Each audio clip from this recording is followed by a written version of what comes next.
You are listening to PastThink.com audiobook. Please like and subscribe, thank you.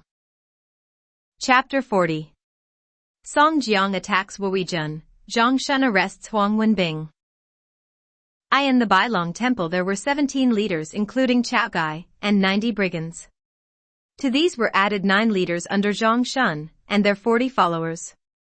The latter were all experienced smugglers on the Yangtze River, and they arrived in 3 boats. When they heard that troops were leaving the town to capture them, they all followed the lead of Li Kuei, and left the temple fully armed, a body of over 150 men. Song Jiang and Dai Zong were first placed in safety on a boat. Li Jun, Zhang Shun, and the 3 brothers Ruan remained with the boats, and got everything ready for a rapid flight. The brigands saw that there were about 7,000 soldiers advancing towards the temple from the town. They all wore helmets and armor, and were fully armed. Li Kuei stripped himself of all clothing for the fight, and was rushing forward with 2 axes in his hands in front of the men. Just behind him were Huarong, Huang Xian, Lu Fang, and Guoxing acting as his bodyguard. Huarong saw that all the mounted troops were armed with spears, so he took his bow and shot an arrow at the commanding officer, who fell off his horse wounded. The troops, seeing this, realized their danger, turned their horses round, and retreated, scattering the infantry about who had been supporting them. The bandits seized the opportunity, and running forward attacked the confused mass. They killed right and left, and soon blood was flowing in all directions. They pursued the troops up to the town gates, where the soldiers on the walls threw boulders and logs of wood on Chao Gai's brigands. The troops had retreated into the town, and closed the gates behind them. They were too afraid to even open the gates for several days afterwards. The men under Chao Gai returned to the Bailong Temple, and embarked on the boats near there. Chao Gai supervised the embarkation, dividing his men equally on the 3 boats. Sails were hoisted, and as there was a favorable wind, they set out for Old Mu's village. They soon reached their destination and disembarked. The son of Old Mu met them, and took them all to the guest hall where his father received them. The bandits all found a good resting place for that night. A great feast was prepared, and they all partook of same. When the wine was handed round, they chatted about their recent exploit. Chao Gai said, "We should have been captured had it not been for the timely arrival of our brothers with their boats." "But why did you take that road?" asked Old Mu. "I myself preferred the most crowded road, where I could kill a great number. They followed me. I did not ask them to do so," said Li Kuei.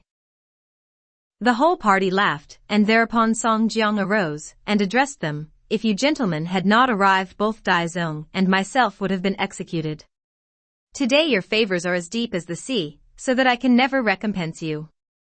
There is only one man I hate, this is Huang Wenbing, because he searched minutely for my smallest fault, and several times tried to put me to death.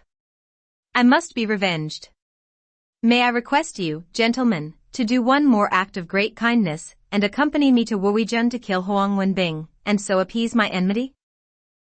"We rescued you from the execution ground," said Chao Gai, "but how can we do the second thing? They will now be ready and prepared for us. We had better return to Liangshan Marsh, and come here again with more men, including our leaders Lin Chong, Qin Ming, and others." "If you go to the mountain you will not be able to get back here," said Song Jiang. "First, because it is a long way there, and secondly, the officials will have time to get reinforcements from all quarters. We must not indulge in false hopes, but seize the present opportunity, and do the deed before they can get ready for us." "What you say, elder brother, is quite true," said Huarong, "but nobody knows the road, or the lay of the land about there. We must first send a spy to the village of Wuijun, and discover the best way of procedure, and find out where Huang Wenbing lives. Then we shall have no difficulties to begin our work." Shui Yong now stood up and addressed them, "I have been there for several times, and know the village of the Wuijun very well. Shall I go as your spy and report on the position there?" "That will be an excellent plan," said Song Jiang. So Shui Yong bid adieu and left that night. Song Jiang and the leaders at Old Mu's house discussed their plans for the attack on the Wuijun, and got all implements of warfare ready. After 2 days Shui Yong returned accompanied by another man. "Who is this man?" asked Song Jiang. "He is Ho Jian of Hongdu, the modern Nanchang, Jiangxi province," replied Shui Yong. "He is an excellent tailor, and can use the needle with great speed. He is a pupil of mine in the use of military weapons, and can use the stave and spear with skill. He is thin and also very light, and therefore he has got the nickname Nimble Monkey. He works at the home of Huang Wenbing. I asked him to come here." Song Jiang was much pleased at this, and asked him to be seated for a conference. This Ho Jian was also a baleful star, and could easily be induced to help them. Song Jiang asked him many questions about the roads to the village of the Wuwijun, and the latest news about Jiangzhou. Shui Yong said that Prefect Kaijiao had had a roll call of the army and the people, and found that over 500 had been killed. He did not know how many had been wounded. An urgent messenger had been dispatched to the capital to report the matter. The town gates were now open only in the morning, and all men passing in or out were very closely interrogated. Everybody knew that the prefect Kaijiao did not wish to injure elder brother, but had been egged on by Huang Wenbing to put Yu and Daizong to death. Since Yu too had been rescued from the execution ground, the whole town was in a nervous state, and everybody was expecting further trouble. I went to the village of Wuwijun to spy, where I happened to see this man Ho Jian, and when I talked matters over with him I knew all the particulars. "Well, Ho Jian, how do you know these?" asked Song Jiang. "From my youth I have had lessons in the military arts from Shui Yong," said Ho Jian, "and cannot forget his kindness to me. A few days ago Huang Wenbing sent for me to go to his house and make some clothes. I met Shui Yong on the street, and from him I knew your plans. I wanted to come here and report matters in detail. Now, Huang Wenbing has an elder brother, named Huang Wenye, and they are both of the same mother. Huang Wenye is a philanthropist, and is always repairing bridges and roads, redecorating the idols, and providing food for the monks, and helping poor people in distress. The people in the town always call him Huang the Buddha. On the other hand, Huang Wenbing has a bad disposition, and is always trying to injure people. He has the nickname Stinging Wasp. These two brothers live in 2 detached houses in a small alley near the north gate. I had work to do at Huang Wenbing's house, and one day I heard him say that the prefect Kaijiao had been cheated, but he had pointed out the deception, and had recommended the prefect to kill the persons concerned. Huang Wenye then scolded his brother, saying, "You are again doing something that will injure other people. It is not your affair, so why do you wish to interfere and injure these people? Heaven will see that your crows will come home to roost very soon." The other day we heard of the affair at the execution ground, and Huang Wenbing went off to Jiangzhou to discuss measures with the prefect, and so far he has not returned. "How do their houses stand?" asked Song Jiang. "They are close together," said Ho Jian, "with only a vegetable garden between them." "How many people are there in Huang Wenbing's household?" asked Song Jiang. "Altogether there are about 50 people," replied Ho Jian. "Heaven tells me to take revenge," said Song Jiang, "and has sent this man to help me. I therefore appeal to all you brothers for your assistance." "We will all go," the leaders replied. "We will kill these wicked people and assist in your revenge." "I will deal with Huang Wenbing himself," said Song Jiang, "and I do not want you to injure any of the people at the village as they are not at fault.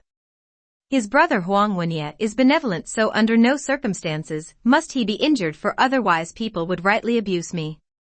I have a certain plan, and I hope that you will assist me in carrying it out." All the brigand leaders said, "We will follow your orders." "Then I will ask old Mu to prepare for us about 90 sacks, said Song Jiang, "about 100 bundles of faggots, 5 large boats and 2 small boats. I want Zhang Shun and Li Jun to row the 2 small boats, while Zhang Heng, the brothers Ruan, and Tong Wei will manage the 5 large boats and take with them good sailors. That is part of my plan."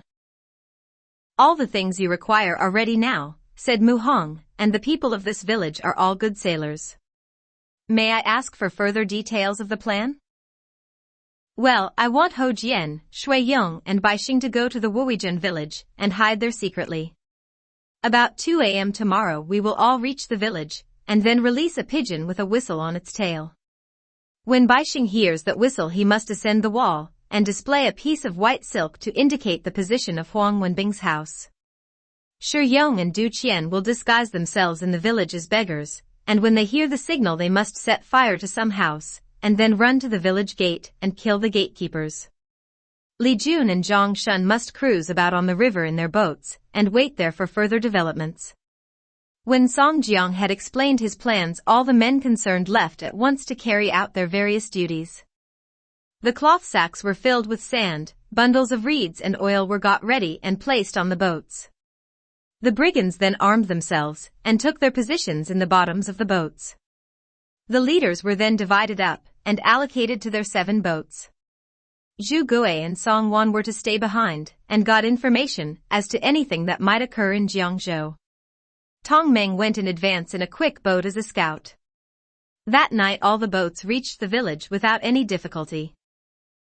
It was the end of the 7th lunar month, and the nights were cold. It was a bright moonlight night, and the river was calm. The hills were reflected in the river, and even their green color was clearly shown in the water. The boats reached Wuweijun village about 10 p.m., where the bank of the river was covered with thick reeds. Tong Meng, the scout, soon came and reported that all was quiet in the village. Song Jiang ordered that the sandbags, the bundles of reeds, and some firewood should be taken near the village gate. Just then they heard the watchman in the village beating his drum indicating the end of the 2nd watch. The leaders and men all moved near the village, leaving only 6 men on the boats. When they were all assembled near the north gate, Song Jiang gave an order, and the pigeon was released. Soon they saw a bamboo pole on the wall, with a white flag fluttering in the breeze. Song Jiang ordered that the sandbags be piled against the wall near the flag, and that the men climb over the wall. Bai Xing was waiting for them on the wall, and pointed out the house where Huang Wenbing lived. Song Jiang inquired for Shui Yong and Hou Jian, and Bai Xing said that they were already in the house. He was also informed that Shi Yong and Du Qian were waiting near the village gate. Song Jiang then led his men down from the wall to the entrance of Huang Wenbing's house, where he found Hou Jian hiding inside the gate. He summoned Hou Jian and whispered to him, "Go and open the garden gate. Tell the men there to bring all the reeds, oil, and firewood inside. Shui Yong is to set fire to the whole pile, and Hou Jian to knock at the door of the house, and shout your brother's house is on fire. We want to bring the boxes of his possessions here." Song Jiang then divided his men into 2 parts, one to watch the front gate, and the other guard the back door. Hou Jian carried out his instructions. The servants inside Huang Wenbing's house saw the flames, and at once opened the door. Song Jiang and his followers thereupon rushed forward shouting "Kill!" They killed every person they met, and very soon there were over 50 dead men, but so far they had not seen Huang Wenbing. In the house were large stores of wealth, which had been extorted from people from time to time, and these were now seized by the brigands and taken away. When the fire broke out, Shi Yong and Du Qian had attacked the gatekeepers and killed them. The neighbors, seeing the flames, were running with ladders and buckets of water to put out the fire. Shi Yong called out to them, "You people must go back. We are bandits from Liangshan Marsh, and have only come here to help Song Jiang to take his revenge and kill Huang Wenbing.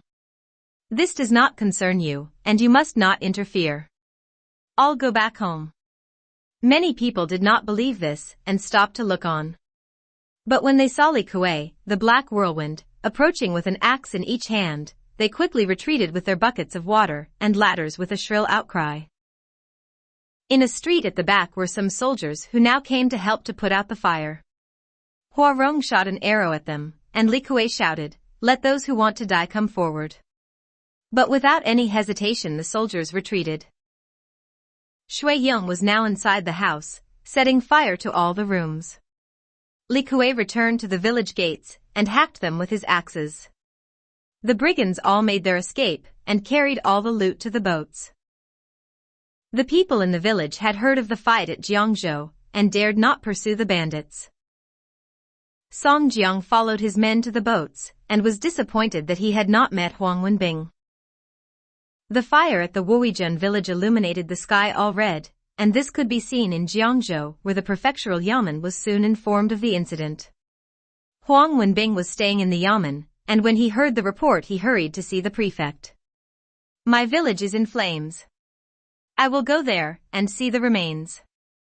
The prefect gave an order for the town gate to be opened, and that an official boat be got ready. Huang Wenbing expressed his thanks and embarked at once. The red flames were reflected in the water. One of the boatmen said that the fire was near the north gate. Huang Wenbing saw that this was true, and became much more afraid. When the boat was in the middle of the river he saw a smaller boat passing by, and another came towards the official boat. When quite close a big man on the smaller boat held a pole with a double-pronged hook, and called out, "We are going to Jiangzhou to report about the fire." Huang Wenbing emerged from the cabin, and asked where the fire was. The man replied that the fire was near the north gate, and that all the people in Huang Wenbing's house had been killed by bandits from Liangshan Marsh who had escaped with all the loot. Huang Wenbing involuntarily heaved a deep sigh, and was almost frightened out of his senses. When the man heard this he drew the boats together with his hooked pole, and jumped on board the official boat. Huang was crafty, and knew at once that they were arresting him, so he retreated through the cabin to the stern where he dived into the river. But he was face to face with a man who had dived from the other boat, and who seized him by the waist. He was brought to the side of the boat, and was hauled on board and bound with a rope. The man who had captured Huang Wenbing in the water was Zhang Shun, the white fish, and the man who had used the hooked pole was Li Jun, the muddy water dragon. The boatmen on the official boat all kowtowed, and Li Jun told them that they were quite safe as he only wanted Huang Wenbing, and that they could go and report to the prefect Kaijio what had happened and tell him that at present the bandits would not trouble him any further. The men were awfully afraid, and went off at once with their boat. Huang Wenbing was on the smaller boat, and was taken at once to Old Mu's village. The boats with the loot had arrived there already, and the loot had been unloaded on the bank. Song Jiang and the leaders were pleased to hear of the arrest of Huang Wenbing, who was taken to the village. All the leaders assembled near the guest hall, where there was a willow tree. Song Jiang stripped the clothes off Huang Wenbing, and bound him to the tree trunk. Song Jiang ordered a servant to bring a large pot of wine, and offer a drink to all the leaders. This having been done, Song Jiang cursed the prisoner. "Huang Wenbing, you rotter! I had no enmity towards you, so why did you try to harm me, and incite the prefect several times to kill both me and Dai Zong? You have studied books of the sage, so why did you do this vile thing? I had not killed your father, so why have you insisted on putting me to death? You have the same mother as your brother Huang Wenye, and yet he always acts benevolently, and is called Huang the Buddha. Therefore last night I saw to it that he be quite free from any harm. You have a bad reputation. You fawn on the rich and influential, and make presents to them. You oppress good people. No wonder that the people call you the stinging wasp. But today I am going to take away your sting." "I know that I am at fault," said Huang Wenbing, "and request a quick dispatch." "You donkey," shouted Chao Gai. "You will soon be dead. If you had only known beforehand what will happen today, you would have repented of your crimes before this." "Who will help me to execute him?" asked Song Jiang. Li Kuei jumped up and said, "I will cut him to pieces.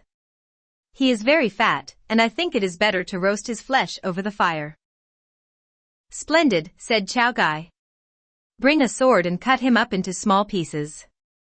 Get a fire ready for the roast, and we will also have some wine to appease the enmity of our worthy brother." "You want a quick death," said Li Kuei, "but I will kill you by slow degrees." Taking the sword he cut Huang Wenbing's leg, and then cut slices off other parts, and placed them over the fire to roast.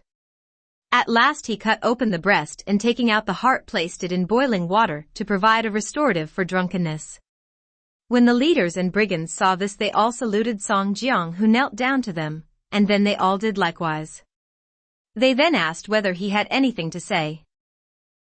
"I was only a clerk, and had no ability," said Song Jiang, "but I have always been trying to make the acquaintance of heroes. I remained poor and uninfluential and therefore could not do much entertaining of friends. I was branded and banished to Jiangzhou, and when passing Liangshan Marsh declined the offer of Chao Gai to join you heroes there, because my father had given me definite orders to the contrary. But heaven favored me, and on my journey I happened to meet many fine heroes at Xuanyang River.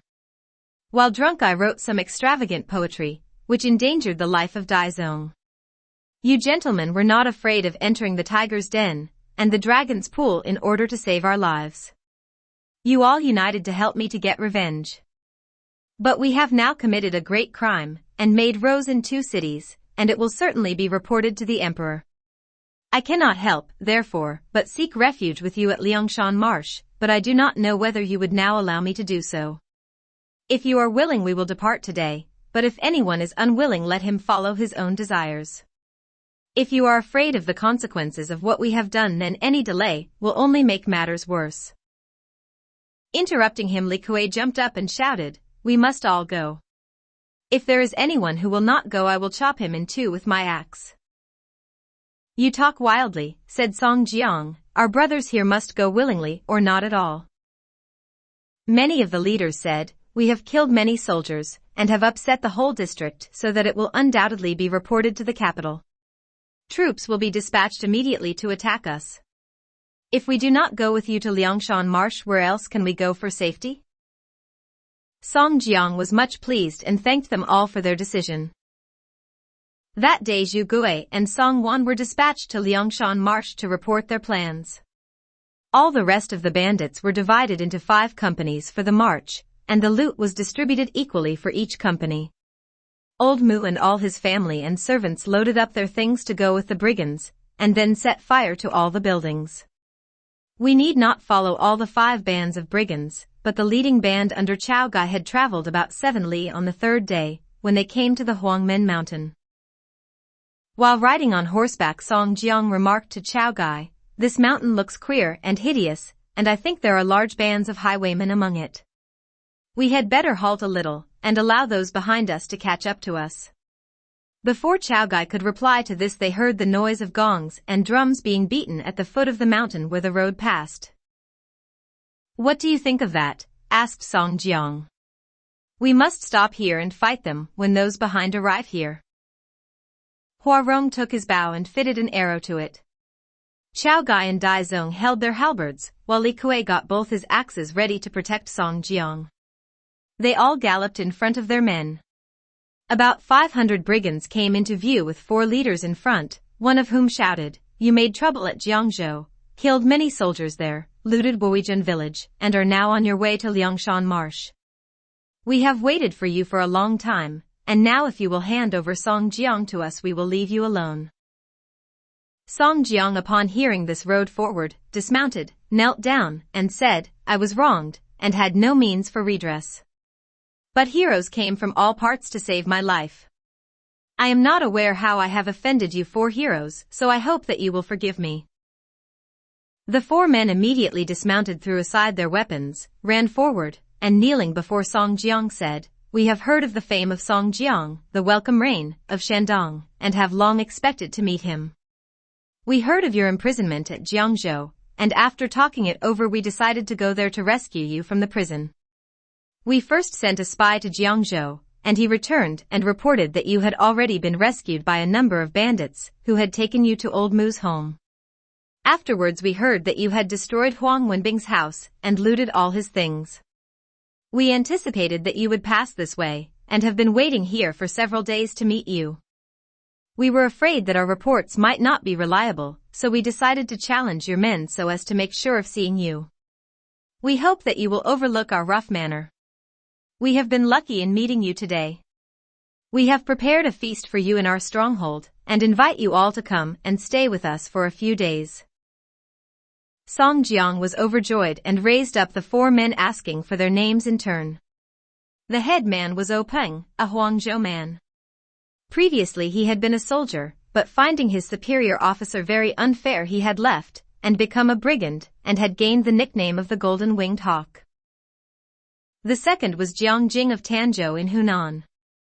He had failed in the government examinations, and had then studied military exercises and strategy.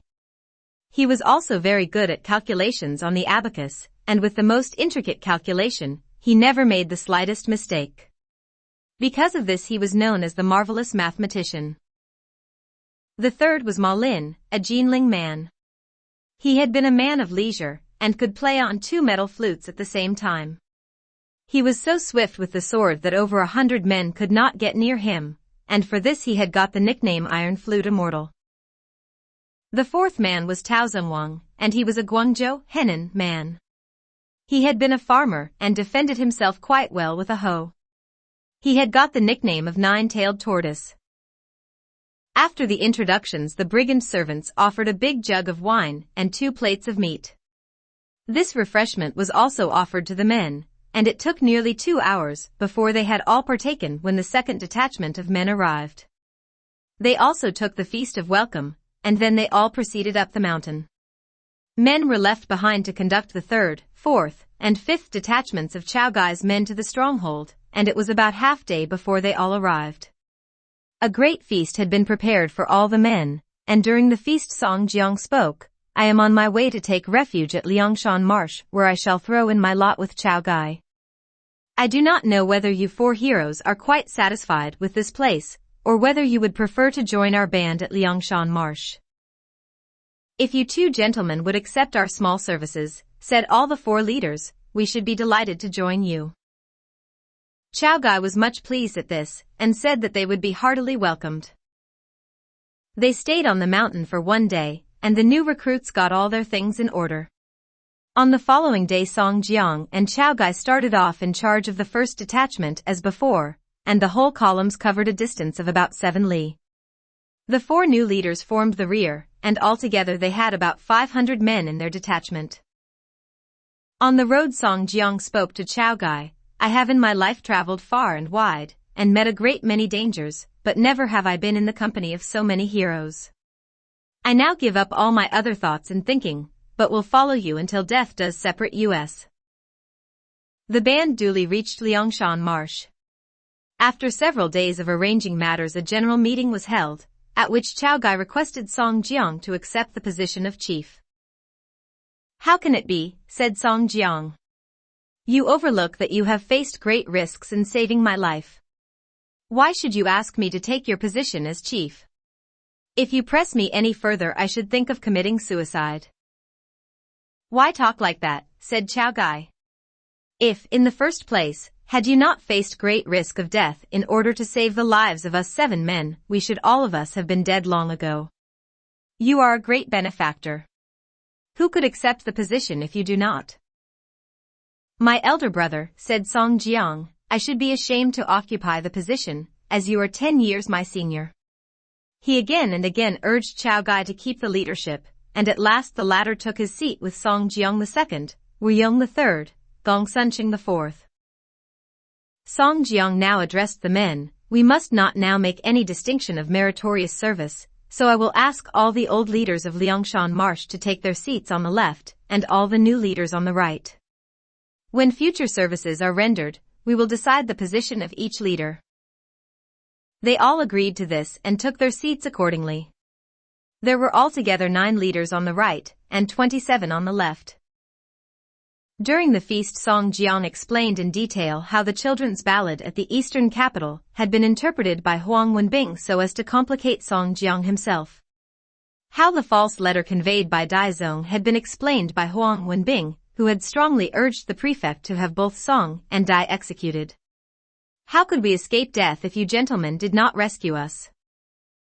Li Kuei jumped up and said, "My good elder brother, you justly answer the will of heaven as announced by the boys in the street of the capital. You suffered from Huang Wenbing's ill favor, but he suffered from the slashes of my sword. We are a strong band here, so what have we to be afraid of? Our elder brother Chao Gai can now be made the emperor of the great Song Empire, and our elder brother Song Jiang can be the emperor of Lesser Song. Wu Yong can be prime minister, Gong Sunqing can be minister of education. We will form an army, attack the capital, and seize the damned throne. There we shall enjoy ourselves. Would it not be better than living on this stinking marsh?"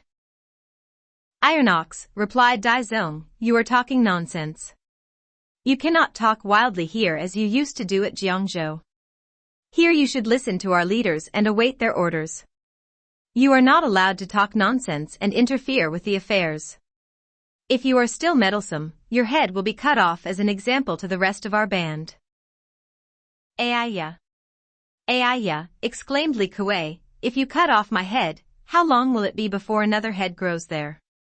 But I will now confine myself to filling the neck with wine. All the assembled leaders laughed at this. During the next few days all the loot from Huang Wenbing's house, and the presents sent by the prefect Kaijio to his father Kaijin, were distributed equally among the brigands. On the third day Song Jiang at a feast told the leaders that he wanted to ask leave to go to a certain place. Spears and swords in forest dim. Our hero will escape. Excellent, service was prescribed.